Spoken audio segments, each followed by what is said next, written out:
hear their manifesto and their agenda as they come and tell us why we should trust them with 𝐻𝐫𝐞𝐬𝐢𝐿 University.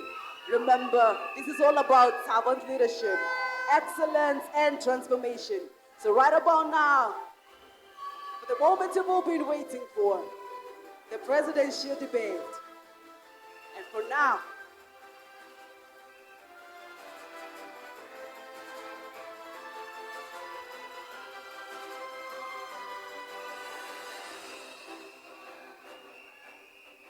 all right, let's have some silence. Just a reminder, I understand the enthusiasm and I understand the excitement. I understand the enthusiasm and I understand the excitement. But just a reminder of our house rules. If you have a vuvuzela, if you have a whistle, and you'd like to blow it right now, I would urge you to kindly hold on to that urge. All right? For the next session, kindly. For the next session, let's take the shortest amount of time possible. As you can see, it's getting dark outside and we need to leave. So right about now, the contenders for the presidential position, 𝐻𝐫𝐞𝐬𝐢𝐿 University 2025, join me in inviting to the stage Boniface Otieno.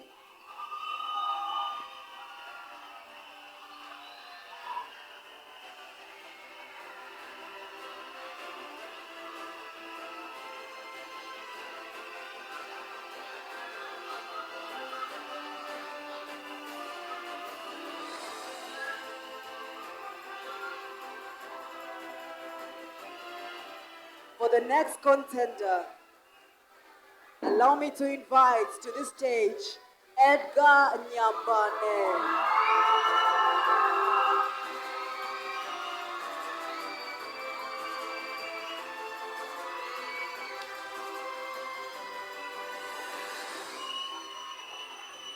And finally, the third contestant for the presidential seat, 𝐻𝐫𝐞𝐬𝐢𝐿 University, Louis Sekento.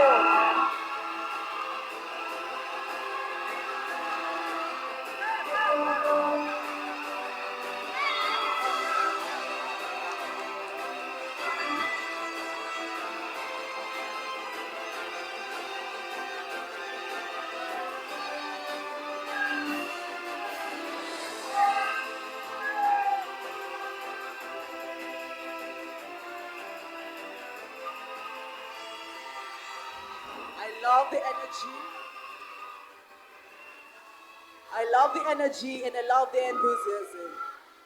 But kindly let us remember, we need to observe time. For every question, every contender is going to get a minute to respond. So right about now, I'm going to hand back the mic to our panelists. Take it away. Thank you, Ms. Lichu. Welcome our presidential candidates to the last part of our debate today.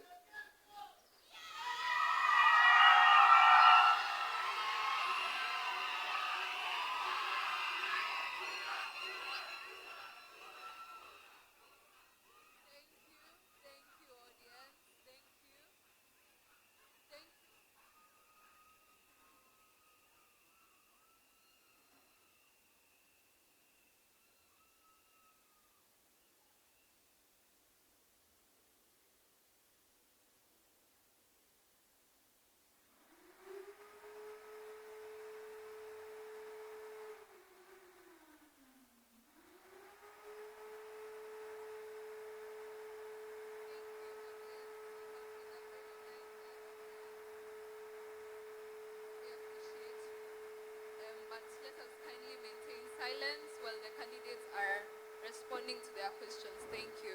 So welcome and thank you once again for making it here. Congratulations for coming this far in the process. So allow me to just get into the first question. I will start from my right towards my left, but this will be alternated throughout the panel questions. So my first question is, as if you are elected as the president of DUSA, what is your vision of DUSA and how does it align with the constitutional principles that govern the DUSA, that govern the association? Thank you so much for that question. Let's be calm. My innovation as a presidential aspirant is centered around cohesion.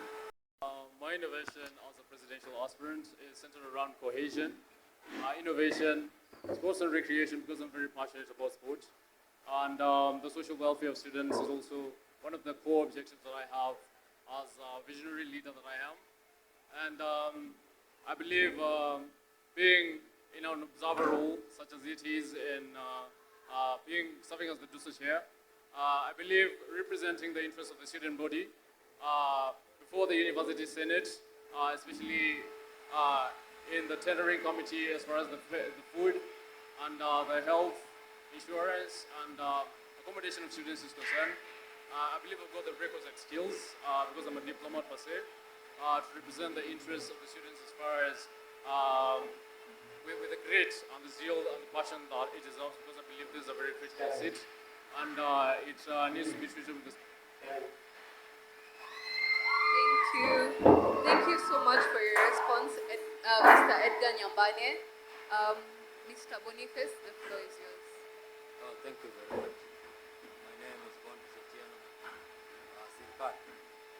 According to the question first, someone who actually believes in integrity. So integrity is in alignment with my vision that we want to actually integrate the democracy, because we can have cases of I think social status has made us to at some point feel like there's a campus that is being created, there's a campus that is being created. So personally, I just want to make it very clear the level when it is going to constitute. Thank you, Mr. Boniface. Mr. Davis. Thank you.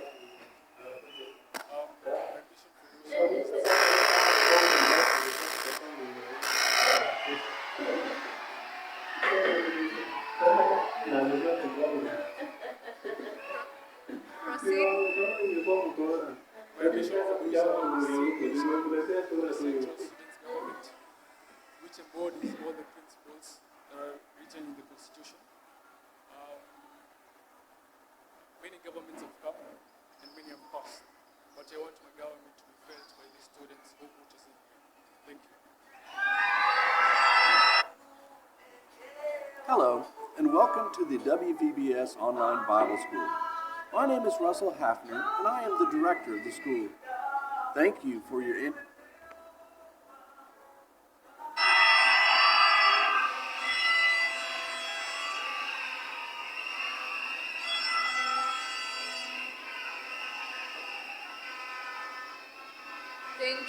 Thank you, audience. Thank you. Moving on to the next question. If you are elected, what are your top 3 priorities? We can begin with Mr. Edgar. My top 3 priorities, like I said, there is no DESA University at the River Campus, and there isn't DESA University in Nairobi Campus. So one of the pivotal objectives that I have, given the chance to lead, is cohesion. I believe there has been a huge apathy between the student body, the student leadership that is DUSA, and one of the core objectives that I want to integrate is the integration of the student body in some of the major policy decisions that affect the student affairs. And secondly, I want to work on innovation. I believe we can integrate all the schools that we have as an innovation hub, whereby every student is given an opportunity to present the ideas that they have. And thirdly, the social welfare of students will be also in the bucket list to foster mental health. Thank you, Mr. Nyambane. Mr. Otieno, the floor is yours. Priority is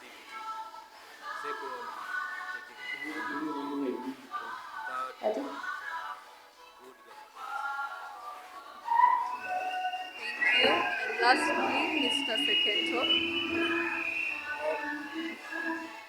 Thank you so much for this question. It really touches my heart when I stand here and you ask these questions accordingly. The first point is that I have been at least a student, and it is alarming that the off-campus faces a lot of insecurity issues. That is one of my priorities. Another thing, that in the government, I believe all the aspirants who have stood here in the heart know that the government will be very transparent with all that's needed. The last thing is social welfare in general. Social welfare is very important for all the students. And it should be handled. Thank you. Thank you for your response. Silence, please.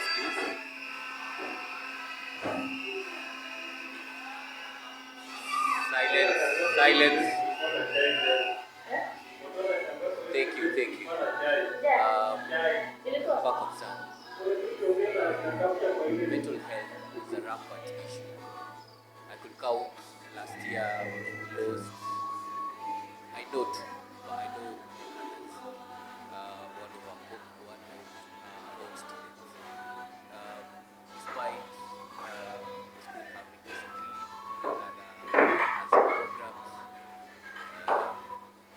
the issue continues to escalate. If elected as the boss of NUSA, how will we do to circumvent the issue of mental health for the students? I already have mental health institution that I already have in mind. It's called the 𝐃𝐚𝐲𝐬𝐿 Institute. And my plan is centered around capacity development. I believe DC3 has been doing a commendable job as far as mental health awareness is concerned. And I believe partnering with an outside mental health organization such as 𝐃𝐚𝐲𝐬𝐿 Institute is going to improve the capacity of DC3 to be able to attend to the rampant mental health issues that we have. And I believe we'll be able to partner and bring about sponsorship programs, and as such we'll be having support from an organization that is fully fledged as far as mental health is concerned. And as such I believe we'll be able to sort out some of these mental health issues that we have in this institute. Thank you. According to me, I think that's a very vital question. What I believe most of us are frustration to be more strong.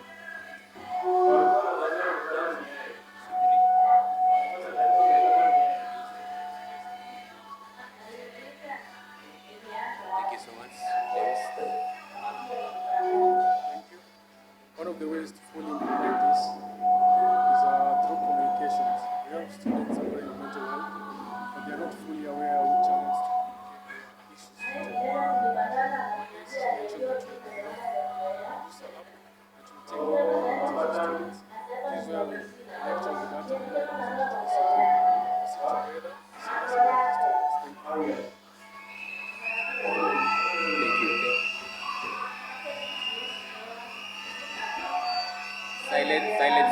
Silence, please. Now, most of the events organized by DUSA, there's always a partnership with most of the organizations. And the concern I got today is when approaching these organizations or any other partner for the event, is it for the benefit of only DUSA councils or also the students rather than the students? How do they benefit from these things? Are they only meant for the top DUSA council? All the events that we should be having as an institution should be student oriented. And when we are writing proposals to organizations for these organizations, the aspect and element of having these events student oriented should always be at the core. So to answer your question, I believe the events that we organize as DUSA are not for the benefit or for the embezzling of funds for the sake of filling the pockets of DUSA officials, but it is for the enrichment of students. Because at the end of the day, it is not all about academic development and empowerment. It is also about events which bring about cohesion, which is my anthem.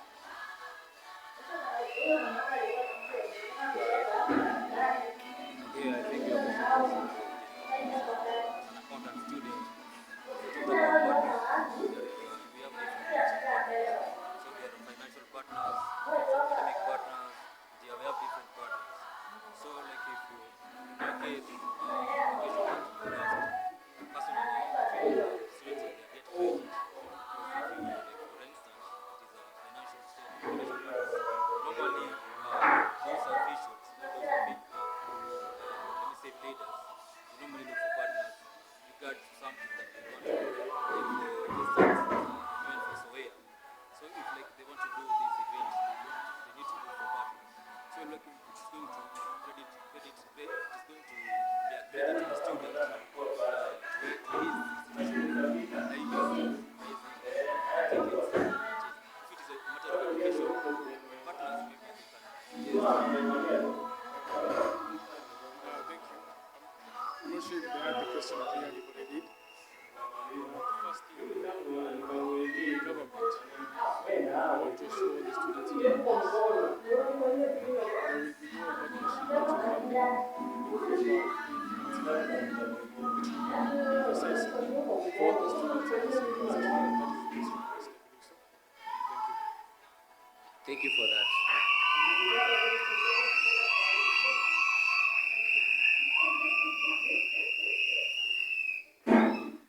Okay. In light to Colleen's question concerning the issue of mental health, silence please. Silence. Yeah. In light to Colleen's question concerning mental health, we have seen some students trying to solve this by use of drugs, and some end up dropping out of school or experience a big drop in their GPAs. How will you handle this issue, and how will you help these students to bounce back on their feet? I'll start with Mr. Sekento. Thank you. The DUSA Council has several members, and we will work together to make sure that these students who are facing these challenges find the correct channels to address their issues. It is all about coming together as students and talking. I hear you, you listen to me, you hear me. You talk, I listen. That is how my government is going to operate, right from the council to the Congress and into the students. Thank you. Okay, thank you. Please, silence. Mr. Boniface, proceed. Esta University is a family university, and I personally believe that in a family there must be issues. For health issues, I personally believe that we are supposed to work in conjunction with CF and bring maybe on board many counselors to deal with those issues by actually creating a very strong link between the student and the those are officials to help in that need. Yeah. Okay, thank you. Kindly observe silence. Mr. Edgar, proceed. Thank you. I believe drugs are an issue that we cannot overlook. And in the same vein, I would want to, my regime would be wanting to come up with a drug containment committee that will be able to track the rampant nature of drugs and intoxication of campus. And in tandem with that, which is inclusive of whatever my manifesto includes, I'll be coming up with a mental health awareness week or a month, a mental health awareness month and week in collaboration with the Shamiri Institute. And I believe we'll also be coming up with online suggestion boxes whereby students will be engaging with the DUSA officials and be able to give ideas and inputs on how we can be able to develop a cohesive. Thank you for that. My next question is in accordance to Chapter 4, Article 18 of the Constitution. It shows that you have a role to represent the association at official functions. That is, if you are elected to be the president of this university. As sometimes it's required for you from time to time to attend political forums. Kindly assure these students that you are choosing a leader to represent us and not a politician. I'll start with Mr. Edgar. Thank you so much. I'm more of a leader, so just so I can elaborate, and not a politician. And as it is mandated to me as the DUSA chair in Article 18 of the newly promulgated Constitution, I believe it is required of me to represent the students, the association, and the council at large at official functions as it may be required for me from time to time. And I would like to hereby give an official assurance and confirmation that when God willingly elected into that position, I'll be able to represent the students' interests in political fora, not only as a leader, but someone who is very passionate about being an emblem of the ethos and values that this university professes. Thank you. Thank you. Mr. Boniface, proceed. Okay, personally, I believe that being that the course that I'm doing actually is online, so it is a physical course actually. So to me, I'll be available until my tenure may begin to an end next year. Okay, thank you, Mr. Boniface. Mr. Sekento, please proceed. Thank you. My assurance to all the students is that my government, I being the head, will only attend functions that are beneficial to the students. I should not only go to sit down and enjoy events, maybe state functions or school events, and there are no grievances of students being aired out in there. I believe we have very many challenges to sort. We don't have time to relax, to go to parties and enjoy. We have time to work. Okay, thank you.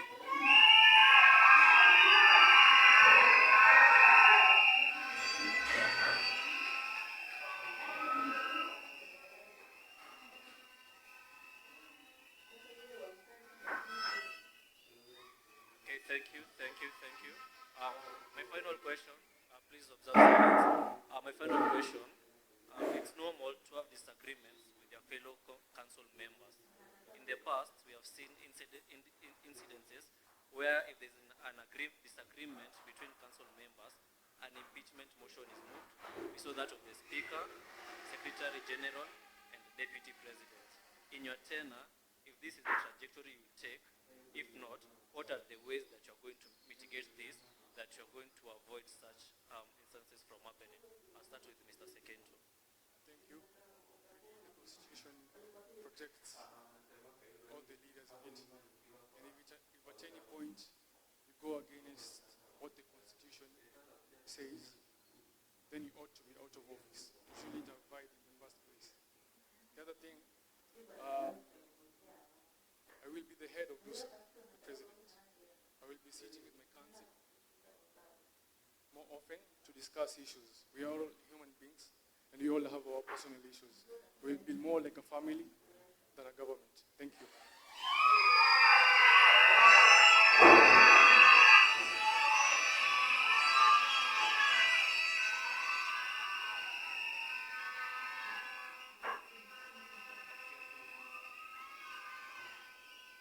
Silence, please, silence. Mr. Boniface, please proceed. Okay, personally, as a born-again Christian, I believe in God alone. And I know like issues are always there. So, things that I can do maybe to solve the issues, maybe disagreement such, I think it's just prayers. I believe in prayers. Kindly expound on it. How are you going to mitigate this issue that you're not going to, this is a disagreement, to impeach any of your council members? Please expound this more than prayers. Kindly. Pardon? I'm asking you, Mr. Boniface, kindly expound your point on how you're going to deal with these issues. If it rises, how are you going to mitigate this issue? Yeah. Okay, as I said before, that I'm a man of God and I trust in God a lot. But when issues come, sometimes you sit down and try to solve the issue through formal and informal communication. But if you see that the issue is not being addressed, sometimes you just put God first, maybe your issues to be solved. Thank you. Thank you. Mr. Edgar, proceed. Thank you. I believe disagreements in leadership are inevitable. There are walks in disagreement that we cannot avoid. And I mentioned earlier, as I was beginning, that I'm a diplomat. I believe in mediation, negotiation, and arbitration to solve issues. And I believe exploring radical measures such as impeachment has to be the last resort. And for it to be the last resort, that means that all the other avenues of conflict resolution have been exhausted. And will ensure that by the time that we're resolving or resorting to a radical measure to sort out disagreements and differences within the association, we will explore negotiation, arbitration, and discussing the challenges that we have in such a manner that is amicable and does not put up an environment whereby the doer is Okay, I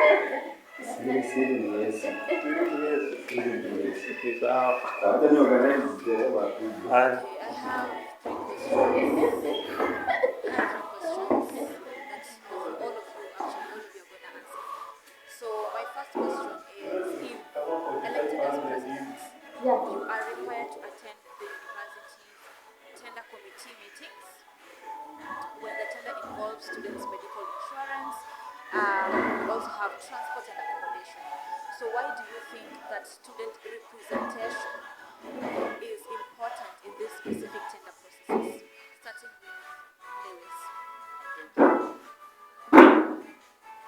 The tender processes involve housing, medical issues, and also food.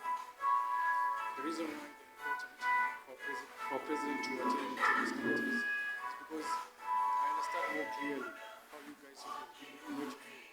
So it's better represent your issues. The committees, the tendering processes involve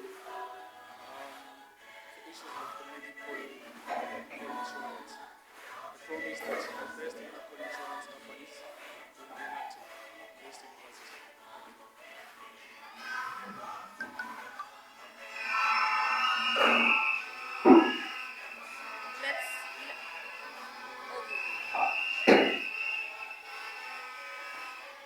Okay, let's proceed to Boniface. Just pardon me. Did you talk about quality or representation of your association? This is my question.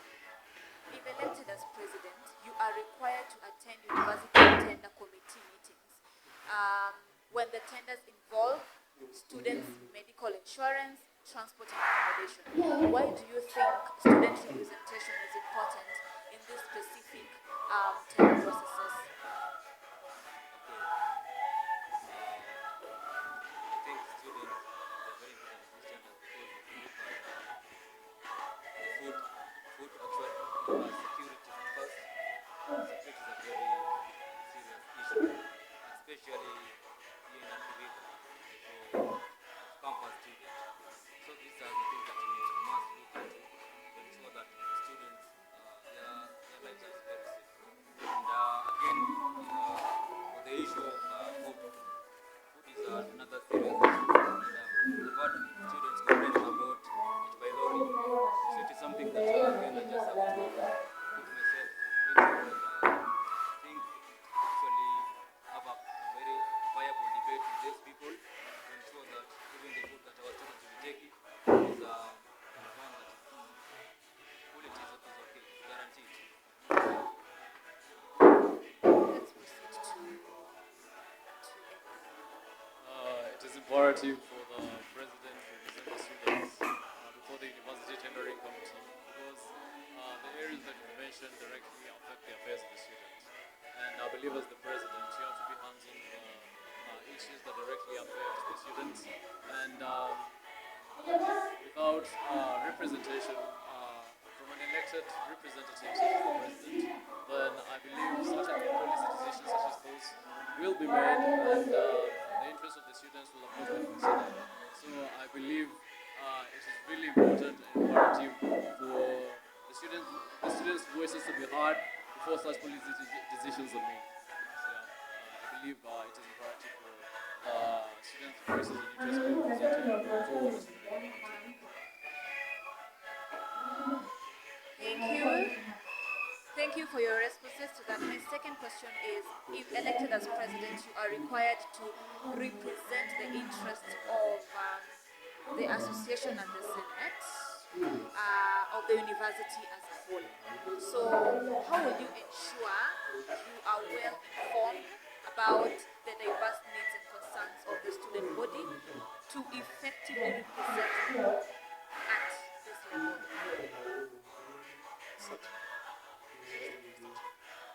Should I start? Yeah. Producer app that will be creating by my government. I believe this is a platform that will enable us to collect the needs of the student. After that, we have meetings, analyze them, and nationally represent them and send. That is how I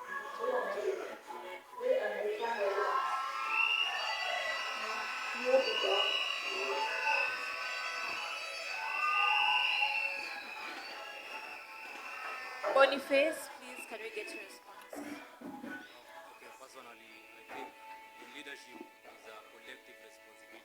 And being that we have congresses in various schools, and we have like 3 congresses in each school. So I think there will be more attached to students, and from them we will get their feedback. Because like if you see to be practical, president maybe or deputy president, sometimes you might not be like fully on the ground to know what is happening. But if we have our representatives, the Congress people, we will get their feedback, we will look into the matter more effective and get credible solutions to them.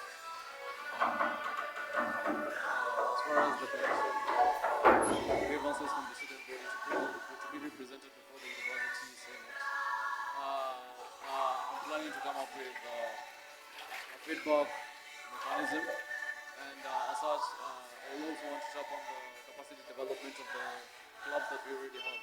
We have data, and I believe we can use data as a club to develop it capacity-wise. As such, this will be charged with the responsibility of coming up with online suggestion drop boxes.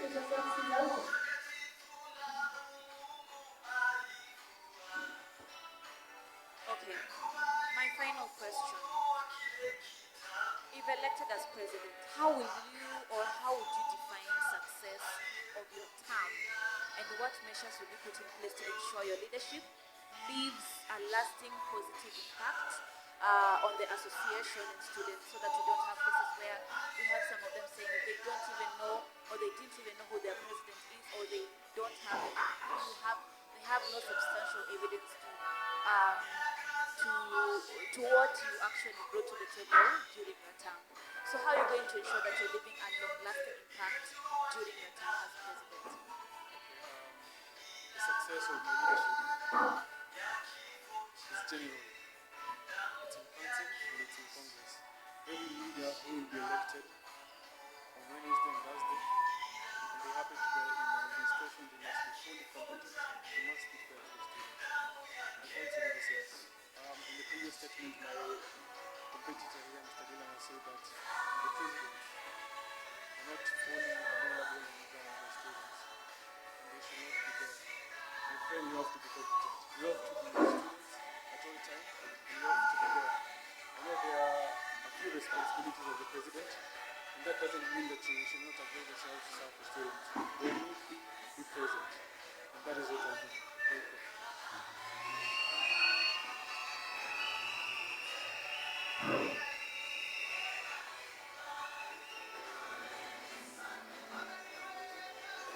Proceed. Okay, same line. I just wanted to correct something. That's only. Correct something. Like I think maybe you didn't understand my point. My point was very specific. I said leadership is a collective responsibility. And being that you are a president or deputy president, you might not see it on the ground, but you have the Congress people on the ground, because they are more attached to students than you yourself. Okay. After addressing that, now will you kindly answer the question that I previously asked? I repeat the question. Okay. My question is this. If elected as president, how will you define success of your term? And what measures are you going to put in place to ensure that your leadership leaves a long-lasting positive impact on the association and on students? Thank you very much for that question. These are the ways I'm going to measure the success. The new constitution has actually dedicated some duties to the president, like the oversee actually. That's like if you are well conversant with the role, some of the role of the president is oversee. So there is something that we call leave.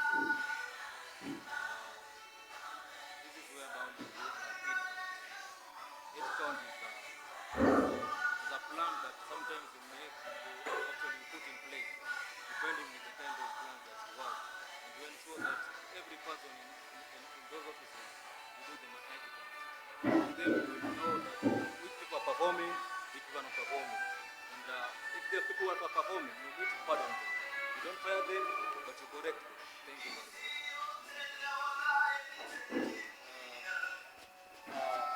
For me, I would silence. For me, I would define success as having left behind a more cohesive and integrated community-based university where students, feel that sense of belonging. And that will be possible through the kind of initiatives and events that we have instituted as well as during the term. So having left behind a more cohesive, integrated, and an environment whereby everyday students is integrated and belonging to something that is more bigger would be success to me as an individual. It's not helping. Naona itusaidie.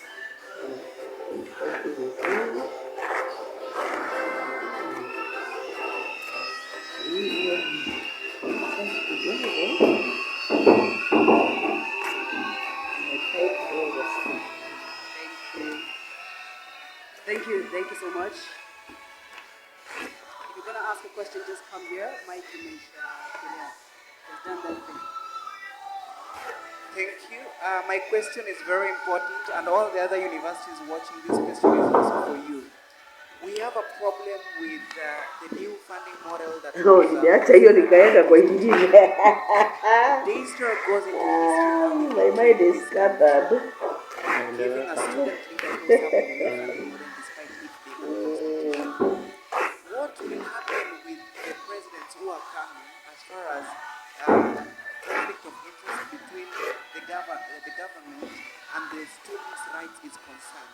If such a case happens, because maybe such a model can come, but in different forms. For the students who are currently at 4th years, some of them are government-sponsored students. How are we going to deal with that? I was not given an opportunity to ask a question to one of your deputies. Please, we have to fact check. In School of Communication, it was not.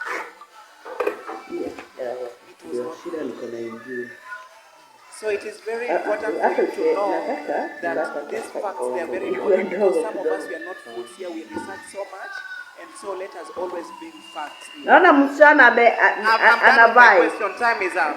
Msichana naona ana campaign. The question is, there is a funding model for universities, national universities, Kuna kana kuanga ka political. Zanda's question is, in your position, what are you going to do in the event such or this particular funding model is either reintroduced, and what are you going to do to the students who are currently on campus, ongoing with their education and their government sponsored? That's the question. I'll start my answer. Okay, personally, I think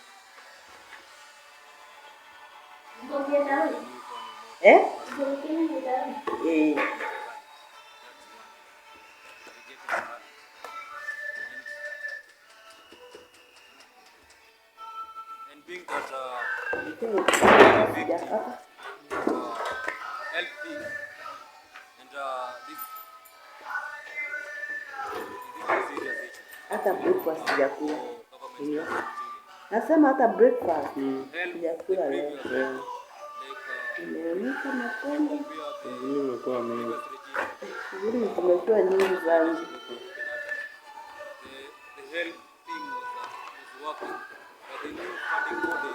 Ya mtuli wa shule kusoma.